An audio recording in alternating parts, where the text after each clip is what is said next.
Dante stood mute and motionless before this majestic spectacle, as if he now beheld it for the first time. And indeed, since his captivity in the Chateau d'If, he had forgotten that such scenes were ever to be witnessed. He turned toward the fortress and looked at both the sea and land. The gloomy building rose from the bosom of the ocean with imposing majesty and seemed to dominate the scene. It was about 5 o'clock. The sea continued to get calmer. In 2 or 3 hours, thought Dante, the turnkey will enter my chamber and find the body of my poor friend, recognize it, seek for me in vain, and then give the alarm. The tunnel will be discovered. The men who cast me into the sea and who must have heard the cry I uttered will be questioned. Then boats filled with armed soldiers will pursue the wretched fugitive. The cannon will warn everyone to refuse shelter to a man wandering about naked and famished. The police of Marseille will be on the alert by land, whilst the governor pursues me by sea. I am cold, I am hungry. I have lost even the knife that saved me. Oh, my God, I have suffered enough, surely. Have pity on me and do for me what I am unable to do for myself. As Dante, his eyes turned in the direction of the Chateau d'If, uttered this prayer, he saw off the farther part of the island of Pomègue a small vessel with a teen sail skimming the sea like a gull in search of prey. And with his sailor's eye, he knew it to be a Genoese tartan. She was coming out of the Marseille harbor and was standing out to sea rapidly, her sharp prow cleaving through the waves. "Oh," cried Edmund, "to think that in half an hour I could join her! Did I not fear being questioned, detected, and conveyed back to Marseille? What can I do? What story can I invent under the pretext of trading along the coast?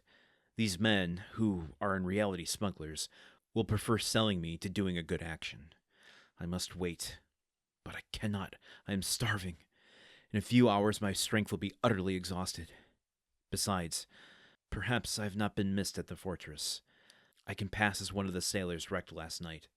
My story will be accepted, for there is no one left to contradict me." Okay, I realize you gotta kind of do what you gotta do in the circumstances that you're in, but Dante, boy, my gosh, you are using a lot of dead people in your scheme here. You are assuming many different forms and identities of those who have recently passed amidst tragedy. Will you ever do reparations? Will you ever think back upon these folks with gratitude, fondly, and respect them? I guess I'm not going to be too conflicted by it at the moment. It's just something I noticed. Within 24 hours, he is assuming not one, but two identities of dead men who have just passed, like immediately passed, and Dante is going to pretend to be them. How in the world is he going to sell these smugglers? I don't know how he knows they're smugglers, but I guess we can just assume, based on his naval skills, that he can identify a smuggling ship over, some other trading vessel. But how, despite the story that he's inventing on the spot, Dante, quit coming up with schemes on the spot, my guy. How is he going to convince them, despite the wreckage of the ship, which, yes, maybe he can point to some, flotsam and jetsam that is still around the rocks. How is he going to convince them that the storm shred every ounce of his clothes away? That I don't understand. Is he going to be like, "Oh yeah, I was in the middle of bathing when the storm hit suddenly, and I didn't have time to put my clothes on before I had to help, put my hands on the deck, and everyone helped to save us from the storm, and oops, everything crashed and burned, and I got thrown from the ship completely naked, just completely. I couldn't help it. I couldn't help just being so totally, absolutely naked. There's no time to put on any clothes if we were to save ourselves. And a good thing, too. Good thing that I did it naked, because if I had taken 1 second to put on some pants, I wouldn't be here. I would be under that ship. I would be drowned. Perhaps one of the decking planks would have impaled me because the storm was just that bad. And then I would have pants on, yes, but I would have a railing through my chest. And then I'd be dead, and I wouldn't be here talking to you smugglers now.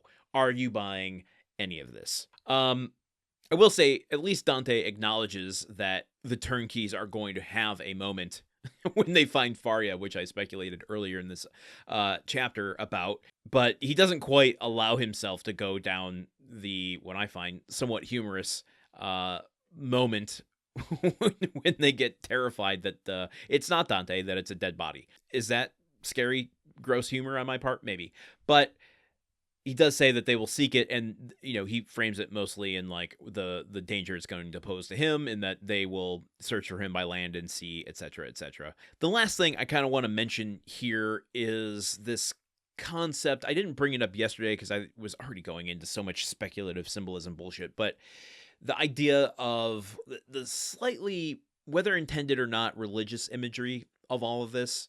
Dante, at the beginning of yesterday's passage, was thirsty. He recognized he hadn't ate or drank in about 24 hours, so he supped from the water that had pooled in the crevasse of a rock, and that was very kind of reminiscent of Moses striking the rock to bring forth water. I don't know that is like true. I mean, as we've talked about, Dumas has a very complicated history with religion, organized religion, but wasn't against Christian values. There's no real statement about how he felt about the Bible, because organized religion, Christian and religious values, and the stories that are contained within the Bible, those are three vastly distinct things.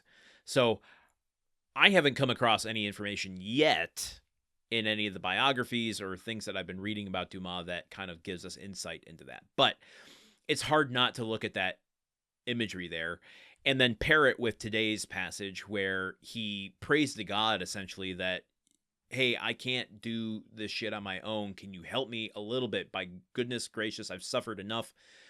Help me, help me, help me. And then literally as soon as he makes that prayer to God, he sees this new vessel on the waters. So there does seem to be some element of divine intervention. Well, maybe not divine. Maybe it's anti-divine. Indivine? Dis-divine. I don't know the opposite of divine. Maybe this isn't going to be a vessel that helps him, as he identifies in this. Maybe it is going to be a vessel that is going to do him more harm and sell him as an indentured servant or some sort of slave to someone willing to pay good money for him. I guess there's only one way to find out, and that's to continue with more of the story tomorrow as we hurtle down the middle of chapter 21.